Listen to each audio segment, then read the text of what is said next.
시대마다 다 나름대로 특징들을 가지고 있습니다. 최근 들어서 요즘 시대에 나타나는 두드러진 특징은 권위에 대한 도전들이 많다는 것입니다. 그래서 가정에서 부모님들의 권위가 흔들리고, 학교에서는 스승님들의 권위가 또 흔들리고, 국가에서는 지도자들의 권위가 계속해서 흔들리고 있죠. 그래서 그 권위를 지키려고 강압적인 방법을 쓰다가 또 문제점들이 생겨나기도 하고요. 그러면 이것도 저것도 아니다라고 무관심해 버려가지고 정이 없는, 사랑이 없는 또 삭막한 그런 분위기에 또 공동체를 만들기도 하고 그렇습니다. 그래서 어떻게든지 이 세상이 아름다운 세상이 되기 위해서는 서로 존중하고 사랑하고 또 인정하고 또 배려하는 그런 부분들이 조화롭게 일어나야 되는 것이죠.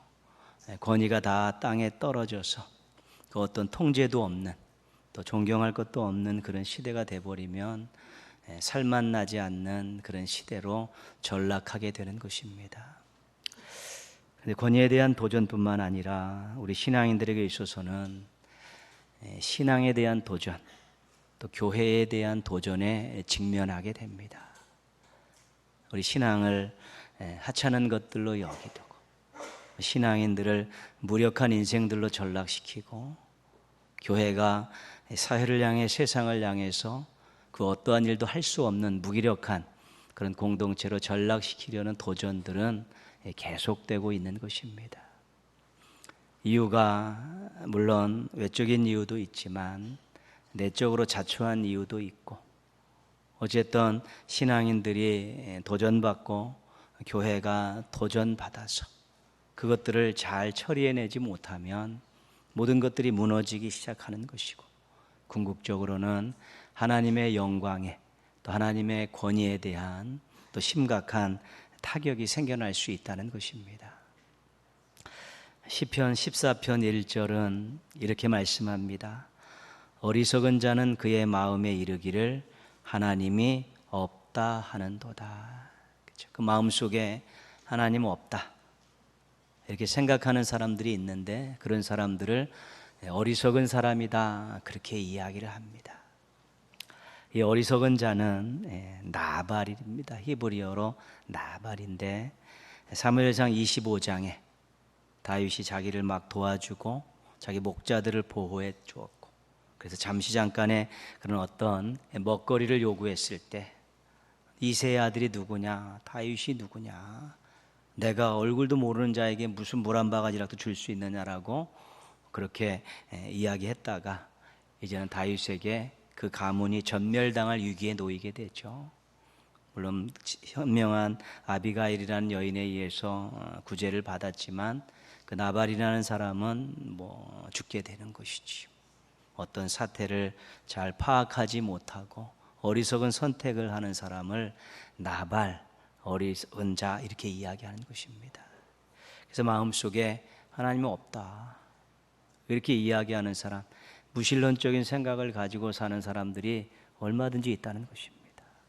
그런데 자신의 생명이 어디에서 와서 어디로 가는지도 모르고, 자신의 앞으로의 인생이 어떻게 전개될지도 모르고, 때로는 어떠한 위험한 일을, 어려운 일을 만났을 때 속수무책으로 당하기도 하면서, 그럼에도 불구하고 하나님이 없다, 나 스스로 모든 것을 할 수 있다라고 생각하는 사람이 있다는 것이죠.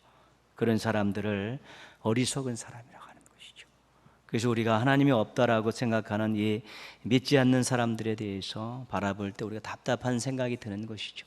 그리고 한편으로는 불쌍한 생각이 들어서 그들을 위해서 기도하고 그들에게 복음을 전하는 것입니다. 하나님의 살아계심을 믿고 새로운 인생들, 복된 인생들을 살라고 우리가 그들에게 기회를 주는 것입니다. 그리고 또 한 가지 생각해 볼 수 있는 것은, 정말 어렵고 힘든 일을 만나서 감당할 수 없는 일을 만났는데 그가 무언가 의지할 대상을 찾지 않는다는 것입니다. 들은 풍월도 있습니다. 또 주변에 많은 사람들이 절대자들을 믿고 나름대로 도움을 받고 사는 사람들이 있음에도 불구하고 그런 어려운 일이 있는데 하나님을 찾지 않고 어떤 도움의 대상들을 찾지 않고 낙심하고 절망한다는 것입니다. 때로는 원망하고 엉뚱한 것으로 마음을 달래고 심지어는 인생을 포기하는 일들이 있다는 것입니다.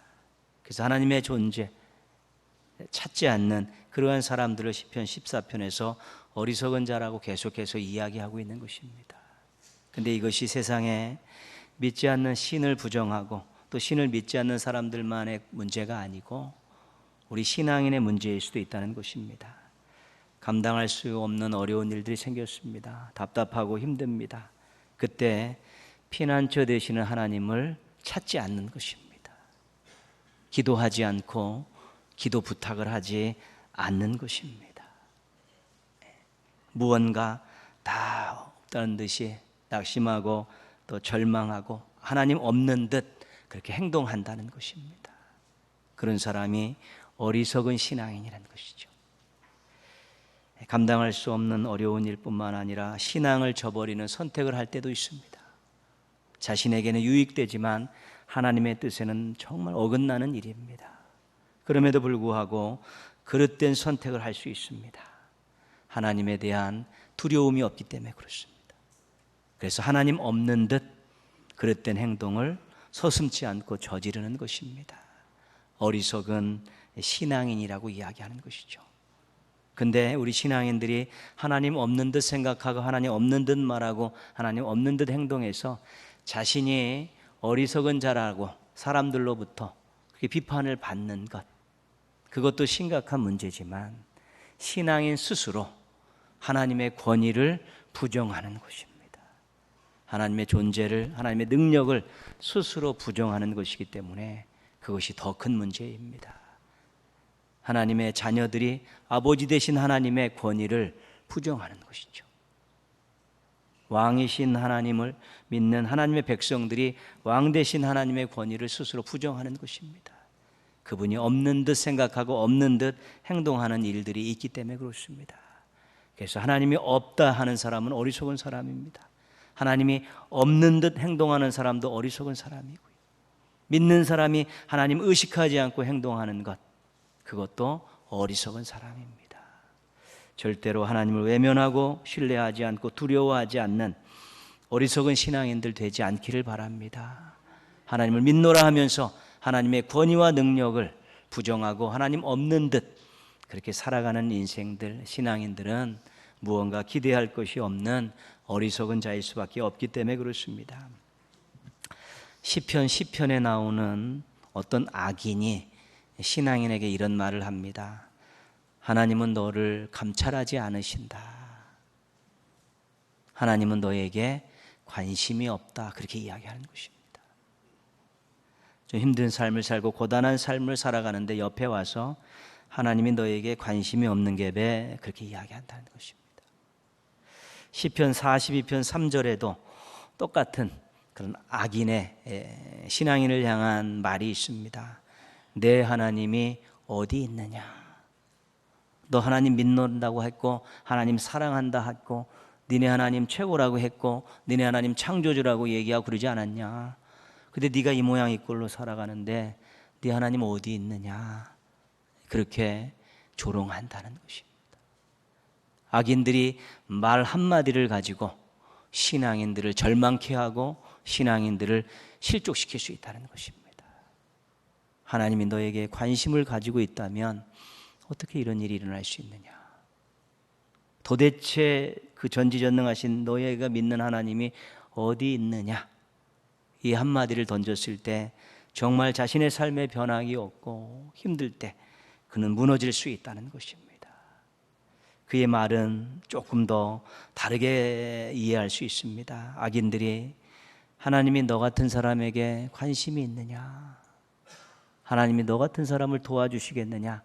이렇게 좀 꼬아서 이야기하면 더 충격이 되는 것입니다. 너 같은 사람에게 무슨 관심이 있냐? 너 같은 사람을 어떻게 도와주시겠느냐? 그 사람의 신앙의 자존심을 완전히 짓밟는 그런 언어 폭력을 행사하게 될 때 이것을 제대로 대처하지 않으면 무릎 꿇는 것입니다. 낙심하는 것이고 실족하는 것이죠. 그래서 이 말 한마디의 공격이 엄청나게 무서운 것입니다. 특별히 자신이 어려운 일들을 당했을 때 하나님 너에게 관심이 없고 네 하나님 어디 계시냐? 너 같은 주제에 무슨 하나님의 관심을 받을 수 있느냐? 또 그따구로 사는데 하나님이 너를 도와주시겠느냐라고 그렇게 이야기해버리면 이거 정말 믿음을 잘 관리하지 못하면 쓰러질 수밖에 없는 것입니다. 시편 시인은 이렇게 기도합니다. 여호와여 일어나옵소서, 하나님이여 손을 두옵소서, 가난한 자를 잊지 마옵소서. 오늘 본문에도 나오는 기도이죠. 하나님, 제가 하나님 계신 줄 믿고 살아계신 줄 믿고 하나님 능력 있는 분으로 믿습니다. 하나님 일어나십시오. 하나님 그들에게 하나님이 나에게 관심이 있다는 것을 보여주시고 하나님이 나와 함께 하신다는 것들을 보여주시고 나를 도와주신다는 것을 보여주셔서 그들로 찍소리하지 못하게 하옵소서라고 담대하게 하나님 앞에 기도함으로써 그들의 말들을 다시 입 밖에 내지 못하도록 막아버리는 것입니다. 하나님 일어나시면, 하나님 손을 드시면, 하나님 도와주시면 자신에게 관심 갖고 있는 증거가 자신의 삶 속에 얼마든지 나타날 수 있다라는 분명한 확신을 가지고 있고, 시편 42편 시인은 이렇게 결심합니다. 내 영혼아 내가 어찌하여 낙심하며 어찌하여 내 속에서 불안해하는가? 너는 하나님께 소망을 두라. 그가 나타나 도우심으로 말미암아 내가 여전히 찬송하리로다. 자기 자신에게 하는 말 같이 동일한 형편에 처해 있는 다른 사람들에게도 권면하는 말이기도 합니다. 왜 낙심하고 불안해하느냐? 여태까지 너를 먹이시고 입히시고 오늘까지 인도하신 하나님의 은혜와 사랑과 능력을 잊어버렸느냐? 언제 네가 잘나가지고 그 일을 해결해 갔느냐? 언제 네가 똑똑해서 그 문제를 풀었느냐? 하나님이 도와주시지 않았느냐? 여태까지 하나님 도와주셔서 감사하고 찬송했었던 적이 얼마나 많았느냐? 그거 다시 기억하고 하나님께 소망을 두고 그 시잘데기 없는 소리 듣고서 마음 헷갈리지 말고 낙심하지 말고 실족하지 말고 툭 털어버리고 제대로 하나님 앞에 서라. 자신에게 아주 강력하게 이야기하고 있는 것입니다. 그래서 내 하나님이 어디 있느냐라고 이야기할 때 하나님 여기 있습니다. 하나님 여기 계셨습니다. 하나님 이렇게 도와주셨습니다라고 이야기할 그날을 꿈꾸며 소망하며 견뎌내라는 것입니다. 하나님이 너에게 관심이 없다. 네 하나님이 도대체 어디 있기에 너를 이 모양으로 이렇게 놔두느냐? 이런 것들은 우리가 얼마든지 들을 수 있는 도전입니다. 개인의 신앙에 대한 심각한 도전인데요. 그래 나는 하나님의 관심을 받을 만한 자격도 없다. 하나님 나에 대해 관심이 없기에 나와 함께 하시지 않고 나의 현장에 도움의 손길을 내밀고 앉고 계시다. 이렇게 착각해버리고 이렇게 접어버리게 되면 결국은 무릎 꿇게 되는 것입니다. 하나님의 관심과 나타나심에 대해서는 우리가 조금 더 의심하지 말아야 됩니다. 그리고 그 믿음을 가지고 기도할 때 우리의 마음속에는 평안함을, 또 환경이 변화될 것에 대한 소망을 우리가 가질 수 있게 되는 것입니다. 여러분 절대로 그 어떤 소리에 휘둘리지 말고 믿음으로 굳건히 서서 하나님께 기도함으로 마음의 평안함을, 삶의 변화, 미래에 대한 소망들을 잃지 않고 살아가는 우리 멋진 신앙인들 되시기를 주님의 이름으로 부탁드리겠습니다. 오늘 2절 말씀입니다. 오늘 본문 2절 말씀 보시면 같이 한번 읽겠습니다. 많은 사람이 나를 대적하여 말하기를 그는 하나님께 구원을 받지 못한다 하나이다. 오늘 또 어떤 도전이 있냐면 그는 하나님께 구원을 받지 못한다. 지금 1절 2절 말씀 보시면 반복해서 나오는 단어가 있죠. 여호와여 나의 대적이 어찌 그리 많은지요. 일어나 나를 치는 자가 많으니이다. 많은 사람이 나를 대적하여, 그렇죠? 엄청나게 많은 힘들고 어려운 곤고한 그런 일들이 지금 일어나고 있고 그런 것들을 경험한 사람입니다. 시편 3편의 표제를 한번 보시면요, 그리고 그 표제를 보시면 더 이해하기가 쉽습니다. 다윗이 그의 아들 압살롬을 피할 때 지은 시 이렇게 된 것이죠. 다윗만큼 파란만장한 인생을 살아본 분이 없습니다. 고난 중에서도 정말로 마음고생 몸고생 그렇게 많이 한 분이 없습니다. 최고 권력자인 사울 왕에 의해서 쫓김을 당하죠. 모든 공권력을 다 동원해서 사울이 다윗을 잡으려고 아주 혈안이 되어 있습니다. 일반적으로 보면 하나님이라도 그를 사울에게서 구원할 수 없다라는 말이 나올 정도입니다. 우리가 성경을 그냥 이렇게 읽죠. 한 명의 그 다윗을 왕이 모든 공권력을 동원해서 그 나라 전체를 뒤집고 있는데 과연 이 왕의 손아귀에서 저 사람이 구원받을 수 있을까라는 생각이 나올 법한 것입니다. 결국 이스라엘 경내에 머물 수가 없어서 블레셋 땅으로 갑니다. 가드 왕 아기스에게 가서 의탁하죠. 나에게 살 수 있는 내 휴아들과 가족들이 살 수 있는 땅을 주면 내가 당신의 용병이 되겠습니다. 블레셋의 전투에 참여해서 그들과의 싸움을 하면죠. 왜요? 살기 위해서, 식솔들을 살리기 위해서 그 이방인에게 가서 무릎 꿇고 땅을 좀 주시면 제가 당신을 위해 대신 싸우겠습니다라는 그런 일을 한 것입니다. 신앙의 자존심 다 벗어 살기 위해서 용병 일을 꽤 오랜 세월을 합니다. 하나님께서 다윗을 구원하실 수 있을까라는 자조적인 말이 나올 정도의 그런 극심한 상황입니다. 오랜 기간 치밀하게 준비한 압살롬이 반역을 일으킵니다. 아들의 칼날을 피해서 도망가는 다윗을 향해 많은 베냐민 지파 사람들이 막 저주를 퍼붓습니다. 잘 됐다, 쌤통이다, 그리고 다시 돌아오지 말라고 막 그런 것이지. 아들에 의해서 도망을 가는 그 아버지, 눈물을 흘리면서 버선발로 머리에 재를 뒤집어 쓰고 도망가는 그 비참한 상황 속에서 하나님께서 다윗을 다시 돌아오게 하실 수 있을까라는 의구심이 생길 정도의 아주 비참한 상황을 맞이한 것입니다. 그러나 다윗이 이 상황을 극복하고 이 모든 상황을 넘어서서 다시 자기의 자리로 돌아와서 그 자리에 앉습니다. 그 힘이 어디에서 왔을까요? 8절 말씀으로 가겠습니다. 8절 말씀 가시면 우리 한 11글자 한 문장만 읽겠습니다. 구원은 여호와께 있사오니. 아멘. 그렇죠. 하나님께 구원을 받지 못한다. 주변에 있는 많은 사람들이, 대적자들이 그렇게 이야기했는데 다윗의 마음속에는 구원은 하나님께 있다, 이 확신을 갖죠. 그러면서 우리가 그 중간의 말씀들을 우리가 살피지 않았지만 하나님은 방패이십니다. 보호하심의 상징이 방패 아닙니까? 하나님은 내 기도에 응답해 주시는 분이십니다. 천만인이 나를 둘러진칠지라도 나는 질 수 없습니다. 하나님께서 대신 싸워주시기 때문에. 하나님 나의 방패이시고 하나님 나를 응답하시고 하나님의 능력은 대단합니다. 천만인과의 싸움에서 이길 수 있습니다. 그런 확신을 가지고 구원은 여호와께 있습니다 라는 그런 확신에 이르렀을 때 그가 그 모든 어려움들을 극복하고 많은 사람들의 의심과 조롱을 한 방에 날려버리는 승리자로 설 수 있었다는 것입니다. 하나님은 구원을 하실 수 없을 것이다. 그는 하나님께 구원받지 못할 것이다. 그 상황을 볼 때는 누구든지 그렇게밖에 이야기할 수 없지만 다윗의 마음속에는 방패 되신 하나님, 내 기도를 응답해 주시는 하나님, 천만인과의 싸움에서도 승리하는 능력의 하나님, 전능하신 하나님, 그분이 나를 구원해 주실 줄 믿습니다 라는 확신을 가졌을 때 넉넉히 이기는 승리자가 될 수 있었다는 것입니다.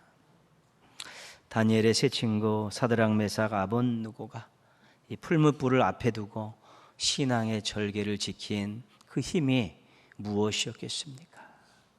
사자굴에 던져질 것을 알면서도 하루 3번 하나님을 향해서 기도의 제단을 쌓았던 다니엘의 그 담대함이 어디에서 왔겠습니까? 초대교회 때 엄청난 핍박이 몰려왔고요. 그들을 공회 앞에 자려들어서 때리기도 하고 협박하기도 하고 죽이겠다고 난리를 치는 그 공회 앞에, 유대 지도자들 앞에서 내가 보고 들은 것을 말하지 않을 수 없다. 너희가 십자가에 못 박은 예수를 하나님께서 주와 그리스도가 되게 하셨다. 다른 이로서는 구원을 받을 수 없나니 천하 사람 중에 구원받을 만한 다른 이름을 우리에게 주신 일이 없다. 이렇게 외칠 수 있었던 그들의 힘이 어디에서 왔겠습니까? 그것은 하나님의 보호하심, 하나님의 들으심, 하나님의 능력에 대한 확신을 갖고 있어서 나를 구해주실 분은 하나님이다, 나의 길을 형통케 하실 분은 하나님밖에 없다라는 그런 확신이 있었기 때문에 그것이 담대함으로, 용기로 바깥으로 뿜어져 나온 것입니다. 확신이 없는데 어떻게 담대함이 있을 수 있습니까? 하나님에 대한 확신이 없는데 어떻게 용기 백배하게 사명을 감당할 수 있겠습니까? 확신이 있었기 때문에 가능했다는 것입니다. 하나님에 대한 철저한 확신, 보호하심과 기도 들어주심과 그 전능하심에 대한 확신을 가지고 구원은 여호와께 있습니다, 승리는 여호와께 있습니다, 형통함도 여호와께 있습니다라는 그런 모습으로 살면서 담대함을 잃어버리지 않고 용기 백배해서 주의 일을 감당하는 이런 모습들을 잃어버리지 않으면 행복한 것이고요, 멋진 것이고요, 하나님 기뻐하시는 것입니다. 모쪼록 확신을 가지고 당당하게 살아가는 우리 신앙인들 되시기를 주님의 이름으로 부탁드리겠습니다. 하나님은 없다, 하나님은 감찰하지 않으신다, 내 하나님이 어디 있느냐, 너는 하나님의 구원을 받지 못한다. 이것은 우리 신앙인들이 받는 도전입니다. 개인적으로 받는 도전입니다. 우리가 신앙인이 개개인의 믿음을 잘 지켜야 되는 이유입니다. 이것은 또한 하나님에 대한 도전이기도 합니다. 하나님의 존재와 사랑과 능력을 의심하고 조롱하고 비판하는 도발입니다. 도발. 그들이 감히 하나님을 직접 도발할 수 없습니다. 한 주먹거리도 안 되니까요. 그런데 영적 싸움의 최전방에 서 있는 우리 신앙인들에게 도전을 하는 것입니다. 교회에 도전을 하는 것입니다. 왜냐하면 하나님의 자녀들이 무너지면 아버지의 권위와 영광에 손상이 가기 때문에 그렇습니다. 교회가 무너지면 하나님의 영광 받으심에 대한, 권위에 대한 모든 것들이 더 많이 무너지기 때문에 영적 싸움의 현장에 있는 신앙인들을 향해서 끊임없이 도전하는 것입니다. 교회를 향해 끊임없이 도전하며 물어뜯으려고 하는 것입니다. 하나님의 권위와 하나님의 영광에 타격을 주기 위한 악한 것들의 그런 끊임없는 도전입니다. 이 도전을 극복하지 못하면 비굴한 신앙인이 될 수밖에 없습니다. 하나님 버리고 다른 것 섬기든가 아니면 세상과 손잡고 타협하기 때문에 그렇습니다. 이 도전 극복하지 못하면 비참한 신앙인이 될 수밖에 없습니다. 마음에는 평화를 잃어버리고 삶 속에서는 소망을 잃어버리기 때문에 그렇습니다. 이 도전을 극복하지 못하면 하나님의 영광을 가리우게 됩니다. 이 도전을 넘어서지 못하면 교회가 또 심각한 타격을 입게 되는 것입니다. 그래서 악한 세력과 불신 세상과 이 문화는 계속해서 우리들에게 도전을 하고 있습니다. 특별히 우리 신앙에 도전하는 것입니다. 우리가 하나님을 믿고 또 예수 그리스도의 구주되심을 믿고 성령님의 연약함을 도우심을 믿고 신앙생활하고 있는데 자꾸 부정적인 말들을 쏟아넣는 것입니다. 불화살을 쏘듯이 부정적인 말들을 계속해서 우리를 향해 쏟아넣는데, 특별히 여러분 어려운 일 당했을 때, 사람들과 불화했을 때 조심하십시오. 그 마음이 황폐해졌을 때 그런 말들이 한 번씩 툭툭 던져져서 네 하나님이 어디 있느냐, 하나님 너에게 관심이나 두고 있는 줄 아느냐, 네가 그렇게 하나님의 도우심을 받을 만한 자격이 있느냐, 이런 것들을 막 쏘아갖고 우리에게 꽂히게 되면 그때 실족할 수 있습니다. 낙담할 수 있는 것이고, 우리가 현장에서 무너지면 교회에 타격이 있고 또 하나님께 영광을 가리우는 일들이 일어나기 때문에 우리가 정말 어떤 도전 앞에서 확신을 가지고 담대하게 맞서고 철저히 배격하고 철저히 눌러버려야만이 정말 당당한 신앙이 될 수 있고 건강한 교회를 만들 수 있고 영광 받으시는 하나님을 우리가 바라볼 수 있게 되는 것입니다. 절대로 우리는 질 수 없는 싸움을 하고 있고요. 그 어떤 도전이라도 넉넉히 이길 수 있는 모든 것들이 구비된 사람들입니다. 하나님의 능력과 하나님의 사랑에 대한 또 하나님의 존재에 대한 확신만 가지고 있으면 어떤 도전도 이길 수 있고 어떤 싸움에서도 이길 수 있는 것입니다. 당당한 신앙인들 되셨으면 좋겠습니다. 건강한 교회를 만들었으면 좋겠고요. 늘 하나님 영광 받으시는 것들을 우리가 바라보았으면 좋겠습니다. 이것을 위해서 우리 확신 있게 우리 신앙생활 하시는 우리 멋쟁이 신앙인들 되시기를 주님의 이름으로 축원합니다. 아멘.